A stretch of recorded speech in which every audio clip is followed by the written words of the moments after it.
ರಾಜ್ಯಾದ್ಯಂತ ಎಸ್ಐಆರ್ ಪ್ರಕ್ರಿಯೆ ನಡೀತಾ ಇದೆ. ಮೈಸೂರಿನಲ್ಲೂ ಕೂಡ BLOಗಳು ಮನೆ ಮನೆಗಳಿಗೆ ಭೇಟಿಯನ್ನು ನೀಡಿ ಅಲ್ಲಿ ಎಸ್ಐಆರ್ ಫಾರಂಗಳನ್ನು ಕೊಡುವ ಮುಖಾಂತರ ಅವರಿಗೆ ಎಸ್ಐಆರ್ ಬಗ್ಗೆ ಒಂದಷ್ಟು ಮಾಹಿತಿಯನ್ನು ಕೊಟ್ಟು ಅವರಿಂದ ಬೇಕಾಗಿರುವಂತಹ ದಾಖಲೆಗಳನ್ನು ಪಡೆದು ಈಗ ಆ ಒಂದು ಪ್ರಕ್ರಿಯೆಯನ್ನು ನಡೆಸಲಾಗ್ತಾ ಇರತಕ್ಕಂಥದ್ದು. ನಾವು ಮೈಸೂರಿನ ಮಂಡಿ ಮೊಹಲದಲ್ಲಿದ್ದೇವೆ. ಮಂಡಿ ಮೊಹಲದಲ್ಲೂ ಕೂಡ ಮನೆ ಮನೆಗಳಿಗೆ ತೆರಳ್ತಾ ಇರತಕ್ಕಂಥ BLO ಅಧಿಕಾರಿಗಳಿಂದ ಅಂದರೆ ಬೂತ್ ಲೆವೆಲ್ ಆಫೀಸರ್ಸ್ ಏನಿದ್ದಾರೆ ಇವರೆಲ್ಲರೂ ಕೂಡ ಅವರಿಗೆ ಭೇಟಿ ಕೊಟ್ಟು ಅಲ್ಲಿಯ ಏನು ಮನೆಯಲ್ಲಿರ್ತಕ್ಕಂಥ ಮೆಂಬರ್ಸ್ ಏನಿರ್ತಾರೆ ಅವರಿಂದ ದಾಖಲೆಗಳನ್ನು ತೆಗೆದುಕೊಂಡು ಅವ್ರಿಗೆ BLO ಏನು ಆ ಒಂದು SIR ಫಾರಂಗಳನ್ನು ಕೊಡ್ತಕ್ಕಂಥ ಒಂದು ಕೆಲಸವನ್ನು ಮಾಡುವ ಮುಖಾಂತರ ಅವರಿಗೆ ಸಂಪೂರ್ಣವಾದಂಥ ಮಾಹಿತಿಯನ್ನು ನೀಡಿ ಆ ಒಂದು ಏನು BLOಗಳ ಒಂದು ಏನು SIR ಒಂದು ಫಾರಂಗಳನ್ನು ಕೊಡ್ತಾರೆ ಅದನ್ನೆಲ್ಲವನ್ನು ಕೂಡ ಫಿಲಪ್ ಮಾಡಿ ಅವ್ರಿಗಿರ್ತಕ್ಕಂಥ ಕೆಲವು ಗೊಂದಲಗಳನ್ನು ನಿವಾರಣೆ ಮಾಡಿ ಅವ್ರಿಗೆ ಅವರ ಓಟಿನ ಒಂದು ಪ್ರಕ್ರಿಯೆಗೆ ಮತಗಟ್ಟೆಗೆ ಬೇಕಾಗಿರತಕ್ಕಂಥ ಫಾರಮ್ಸ್ಗಳೇನಿರ್ತವೆ ಹಿಂದೆ ಇದ್ದಂತಹ ದಾಖಲೆಗಳೇನಿದ್ವು ಆ ಎಲ್ಲ ದಾಖಲೆಗಳನ್ನು ಕೂಡ ಕಲೆಕ್ಟ್ ಮಾಡ್ಕೊಂಡು ಆ ಫಾರಮನ್ನು ಫಿಲಪ್ ಮಾಡತಕ್ಕಂಥ ಒಂದು ಕೆಲಸವನ್ನು ಮಾಡಲಾಗ್ತಾ ಇರತಕ್ಕಂಥದ್ದನ್ನು ಕೂಡ ನಾವು ಗಮನಿಸಬಹುದು.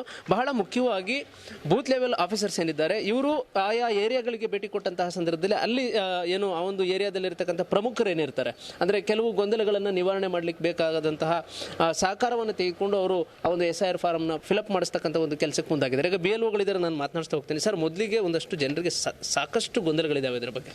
ಏನು ನಮ್ಮ ಓಟ್ ಹೋಗ್ಬಿಡುತ್ತೇನೋ, ಏನು ದಾಖಲೆಗಳು ಕೇಳ್ತಾರೋ, ದಾಖಲೆಗಳು ಇಂತಿದ್ದದ್ದು ಇರಲೇಬೇಕೋ, ಈ ಥರದ್ದೆಲ್ಲ ಇದೆ. ಯಾವ ರೀತಿ ಅದರ ಪ್ರಕ್ರಿಯೆ ಯಾವ ರೀತಿ ನಡೀತದೆ?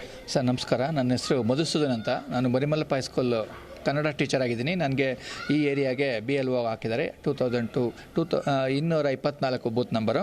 ಇಲ್ಲಿ 1065 ವೋಟರ್ಸ್ ಇದ್ದಾರೆ ಸರ್. ಈಗ ಪ್ರಕ್ರಿಯೆ ಏನು ಅಂದರೆ ಈ ಥರ ಫಾರಮ್ ಕೊಡ್ತೀವಿ ಸರ್. ಇದು ಫಾರಮ್ ಇದೆ. ಪ್ರತಿ ಮನೆಗೂ ನೋಡಿ, ಇದು ಫೋಟೋ ಈಗಾಗಲೇ ಇರುತ್ತೆ, ಸೀರಿಯಲ್ ನಂಬರ್ ಇರುತ್ತೆ, ಅವ್ರದ್ದು ಫಾರಮ್ ಕೊಡ್ತೀವಿ ಸರ್. ಈ ಫಾರಮ್ಮು ಮತ್ತು ಇದು ವೋಟರ್ ಲಿಸ್ಟು ಅಂತಲೂ ಇರುತ್ತೆ. ಈ ವೋಟರ್ ಲಿಸ್ಟಲ್ಲಿ ಇವರ ಹೆಸರಲ್ಲೇ ಇರುತ್ತೆ ಸರ್. ಸೊ ಫಾರಮ್ ಕೊಟ್ಟ ಮೇಲೆ ಇದು ಪ್ರೊಸೀಜರ್ ಏನು ಅಂದರೆ ಕೊಡೋದು, ಇಶ್ಯೂ ಮಾಡೋದು. ಫಸ್ಟು ಇಶ್ಯೂ ಮಾಡ್ತೀವಿ. ಇಶ್ಯೂ ಮಾಡಿದ್ಮೇಲೆ ಏನಂದರೆ ನೋಡಿ, ಇದು ಜನಗಳಿಗೆ ಗೊಂದಲ ಆಗ್ತಾ ಇರೋದು, ತುಂಬ ಕನ್ಫ್ಯೂಸ್ ಆಗ್ತಾ ಇರೋದು. ಇನ್ನೊಂದು ಸರಿ ನಿಮ್ಮ ಮಾಧ್ಯಮದ ಮೂಲಕ ಅವ್ರಿಗೆ ಗೊತ್ತಾಗಲಿ. ನೋಡಿ, ಈ ಥರ ಫಾರಮ್ ಇರುತ್ತೆ. ಇಲ್ಲಿ ಲೆಫ್ಟ್ ಸೈಡಲ್ಲಿ ಸರ್, ಇಲ್ಲಿ 1, 2, 3 ಕಾಲಮ್ ಇರುತ್ತೆ. 1, 2, 3 ಕೆಲವರು ಇಲ್ಲೆಲ್ಲ ಬರ್ಕೊಂಡ್ಬರ್ತಾ ಇದ್ದಾರೆ. ಇದು ತಪ್ಪು. ಇಲ್ಲಿ ಏನೂ ಬರಿಬಾರ್ದು. 1, 2, 3 ಕಾಲಮ್ ಮಾತ್ರ ಫಿಲಪ್ ಮಾಡಬೇಕು.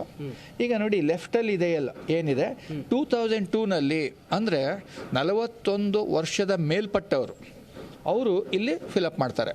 2002ನಲ್ಲಿ ವೋಟರ್ ಲಿಸ್ಟಲ್ಲಿ ಇರಬೇಕು. ಇದ್ದವರು ಅವ್ರ ಡೀಟೇಲ್ಸನ್ನು ಫಿಲಪ್ ಮಾಡಿ ಇಲ್ಲಿ ಕ್ರಮ ಸಂಖ್ಯೆ ಭಾಗ ಸಂಖ್ಯೆ ಏನಿದೆ ಅವಾಗಿಂದು ಬರಿಬೇಕು. 2002 ಬರಿಬೇಕು. ಎಷ್ಟೋ ಜನ ಏನು ತಪ್ಪು ಮಾಡ್ತಾ ಇದ್ದಾರೆ, ಎಲ್ಲ ಈಗಿಂದು ಬರ್ಕೊಂಬರ್ತಾ ಇದ್ದಾರೆ. ಕ್ರಮ ಸಂಖ್ಯೆ 409 ಬರೆಯೋದು, ಭಾಗ ಸಂಖ್ಯೆ ಇವಾಗ ಏನಿದೆ ಆ ವೋಟರ್ ಲಿಸ್ಟಲ್ಲಿ ಅದನ್ನೇ ಬರ್ಕೊಂಬಂದ್ಬಿಡ್ತಾ ಇದ್ದಾರೆ. ಅದು ತಪ್ಪಾಗ್ತಾ ಇರೋದು. ಸೊ ಅದು ತಪ್ಪಾಗಿದ್ರೂ ಪರವಾಗಿಲ್ಲ, ವೈಟ್ನರ್ ಹಾಕಿ ಆದಷ್ಟು ಒಂದು ಜೆರಾಕ್ಸ್ ಮಾಡಿಸ್ಕೊಂಡ್ಬಿಡ್ಲಿ. ಫಸ್ಟು ಇದನ್ನು ಕೊಟ್ಟಾಗ ಜೆರಾಕ್ಸ್ ಮಾಡಿಸ್ಕೊಂಡು ಅದರಲ್ಲಿ ಫಿಲಪ್ ಮಾಡಲಿ. ಅವರ ಹೆಸರು, ಅವ್ರ ತಂದೆ ಹೆಸರು ಬರಿಬೇಕು. ಅವರ ಡೀಟೇಲ್ಸನ್ನು ಬರೆದು ಇಲ್ಲಿ ಕ್ರಮ ಸಂಖ್ಯೆ ಅವಾಗ ಏನಿತ್ತು ಅದು. ಅಂದರೆ ಈಗ ನೀವು ಮನೆ ಮನೆಗಳಿಗೆ ಭೇಟಿ ಕೊಡ್ತಾ ಇರೋ ಸಂದರ್ಭದಲ್ಲಿ ಯಾವುದೇ ರೀತಿಯಾದಂಥ ಗೊಂದಲಗಳು ಕಂಡು ಬರ್ತಾ ಇಲ್ಲ? ಗೊಂದಲಗಳು ಕಂಡು ಬರ್ತಾ ಇದೆ. ಈಗ ನಾವು ಎಷ್ಟು ಸರಿ ಹೇಳಿದ್ರು ಅವ್ರು ಏನು ಮಾಡ್ಕೊಂಡು ಬರ್ತಾ ಇದ್ದಾರೆ, ಎಲ್ಲ ಬರ್ಕೊಂಬಂದ್ಬಿಟ್ಟು ಇಲ್ಲಿ ಕ್ರಮ ಸಂಖ್ಯೆ ಇವಾಗೊಂದು ಬರ್ಕೊಂಬರ್ತಾ ಇದ್ದಾರೆ. ನಾವು ಎಷ್ಟು ಸರಿ ಹೇಳ್ತಾ ಇದ್ದೀನಿ. ಅದಕ್ಕೆ ಕೇಳ್ತಾರೆ 2002 ನಾವೆಲ್ಲ ಹುಡ್ಕೋಣ. ಅದಕ್ಕೋಸ್ಕರ ಆ್ಯಪಲ್ಲೂ ಕೂಡ ಡೌನ್ಲೋಡ್ ಮಾಡ್ಕೋಬೋದು. ಈ ಥರ ಮೊಬೈಲಲ್ಲಿ ಆ್ಯಪ್ ಇದೆ, ಅದನ್ನು ಡೌನ್ಲೋಡ್ ಮಾಡ್ಕೋಬೋದು. ಹೆಲ್ಪ್ ಲೈನ್ ಅಂತ ಬರುತ್ತೆ. ಆಮೇಲೆ 2002 ಮನೆ ಮನೆಗಳಿಗೆ ನೀವು ಭೇಟಿ ಕೊಟ್ಟು ಅದನ್ನು ತಿಳುವಳಿಕೆ ಕೊಡ್ತಾ ಇರೋದ್ರಿಂದಾಗಿ ಗೊಂದಲಗಳು ನಿವಾರಣೆ ಆಗ್ತಾ ಇದೆ ಅಂತ ನಿವಾರಣೆ ಆಗಿದೆ. ಈಗಾಗಲೇ ಇವತ್ತು ಸುಮಾರು 4-5 ಫಾರಮನ್ನು ನಾವು ರಿಸೀವ್ ಮಾಡಿದ್ವಿ. ಅದು ಮೊಬೈಲಲ್ಲಿ ಸಕ್ಸಸ್ಫುಲ್ ಆಗಿ ಅಪ್ಲೋಡ್ ಆಗಿದೆ. ತಪ್ಪಿಲ್ಲ ಅಂತ ಬಂದಿದೆ. ಒಂದು ವೇಳೆ ಅವರು ಜನಗಳ ಹತ್ರ ತಪ್ಪು ಮಾಡ್ಕೊಂಡ್ಬಂದ್ಬಿಡ್ತಾರೆ, ಯಾಕಂದರೆ ಅವ್ರಿಗೆ ಮಾಹಿತಿ ಕೊರತೆ ಇರುತ್ತೆ ಅಥವಾ ಗೊತ್ತಿರೋದಿಲ್ಲ, ಕೆಲವು ದಾಖಲೆಗಳು ಅವ್ರ ಹತ್ರ ಲಭ್ಯ ಇರೋದಿಲ್ಲ. ಅಂಥ ಸಂದರ್ಭಗಳಲ್ಲಿ ಆ ಥರದ ಫಾರಮ್ಗಳನ್ನು ನೀವು ಯಾವ ರೀತಿ ಪರಿಶೀಲನೆ ಮಾಡಿ?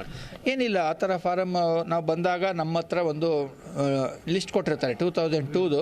ನಾವು ನಮ್ಮ ಈಗ ಪಕ್ಷದ ಮುಖಂಡರುಗಳಿಗೂ ಕೂಡ ಕೊಟ್ಟಿದ್ದೇವೆ. ಅವ್ರ ಮನೆಗೂ ತಲುಪಿಸಿರ್ತಾರೆ.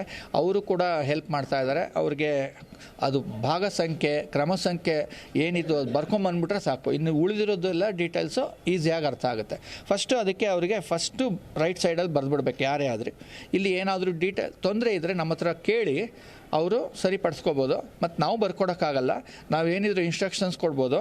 ಮತ್ತು ಅದಕ್ಕೋಸ್ಕರ ನಾನು ಹೇಳ್ತಾ ಇದ್ದೀನಿ, ಜೆರಾಕ್ಸ್ ಮಾಡಿಸ್ಕೊಂಡು ಫಸ್ಟು ಅದನ್ನು ಬರ್ಕೊಂಡು ನಾವು ಎಸ್ ಅಂತ ಹೇಳಿದ್ರೆ ಅದು ಬರ್ಕೊಂಬಂದರೆ ತಪ್ಪು ಎಲ್ಲ ಸರಿಪಡಿಸ್ಬೋದು. Thank you sir, thank you. ಇನ್ನು ಕುಟುಂಬಸ್ಥರಿದ್ದಾರೆ, ನಾನು ಅವ್ರನ್ನ ಕೂಡ ಮಾತನಾಡ್ತಾ ಹೋಗ್ತೀನಿ.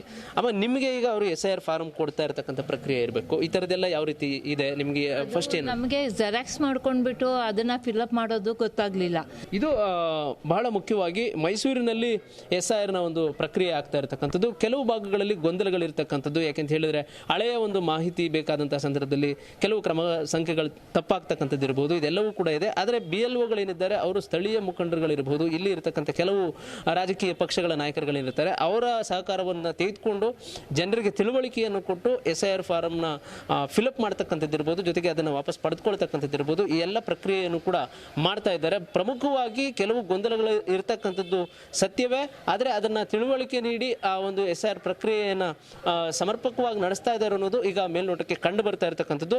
ಎಷ್ಟರ ಮಟ್ಟಿಗೆ ಇದು ಈ ಪ್ರಕ್ರಿಯೆ ಮುಕ್ತಾಯವಾಗುತ್ತೆ ಅನ್ನೋದನ್ನು ಕೂಡ ನಾವು ಕಾದು ನೋಡಬೇಕಿದೆ. ಕ್ಯಾಮ್ರಾ ಪರ್ಸನ್ ನಾಗರಾಜ್ ಜೊತೆ ಪುನೀತ್, TV5 ಮೈಸೂರು.